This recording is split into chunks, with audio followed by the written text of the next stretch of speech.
اعجاز خان صاحب نے پوچھا ہے کسی نے اضافی پلاٹ لیا ہو مصعب تو اس پر بھی زکوٰۃ ہے؟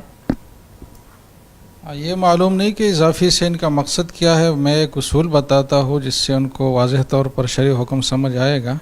جو پلاٹ بھی اس نیت سے خریدا جائے کہ اس کو بیچنا ہے، خواہ بیچنے کے بعد اس کی جو رقم ہے، اس کی جو پروسیڈز ہے، وہ کسی اور مقصد میں خرچ کرنا مد نظر ہو، اس سے کوئی فرق نہیں پڑتا.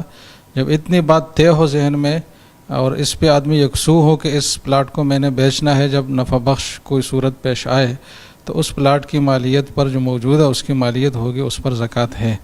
اور اگر بیچنے کی نیت اس طرح قطعی نہ ہو بلکہ درمیانی کسی کیفیت ہو کہ ضرورت پڑی تو اپنا مکان بنائیں گے، اگر اچھا موقع ملا تو بیچ دیں گے، ایسا ڈاوا ڈول قسم کی نیت ہو تو پھر اس صورت میں زکوٰۃ لازم نہیں ہے. تو یہ ایک دو ٹوک اصول ہے اس اصول سے، اس حوالے سے. تو اس سے وہ اپنا مسئلہ جو صورتحال ان کو درپیش ہے اس کو سمجھ لیں تو کوئی اشکال نہیں رہے گا انشاءاللہ. بہت شکریہ مصعب. امجد خلیل صاحب نے پوچھا ہے شارجہ سے، مفتی محمد حسین صاحب آپ ہی سے یہ زکوٰۃ کے متعلق ہی سوال ہے، اور پوچھتے ہیں کیا فوت شدہ ملازم کا جو قرضہ ہے وہ زکوٰۃ فنڈ سے ادا کیا جا سکتا ہے؟ یہ بات ذہن نشین کرنی چاہیے کہ زکوٰۃ کی ادائیگی کے لیے دو چیزیں ضروری ہے. ایک یہ ہے کہ مستحق زکوٰۃ آدمی کو رقم دی جائے، جس کی تفصیل بار بار مختلف سوالات کے جواب میں آ چکی ہے. اور دوسری بات یہ ہے کہ اس کو مالک بنا کر رقم دی جائے، اس کے مفاد میں اور اس کے بہاف پر کسی اور چیز میں اس کی طرف سے خرچ کرنا یہ کافی نہیں ہوتا.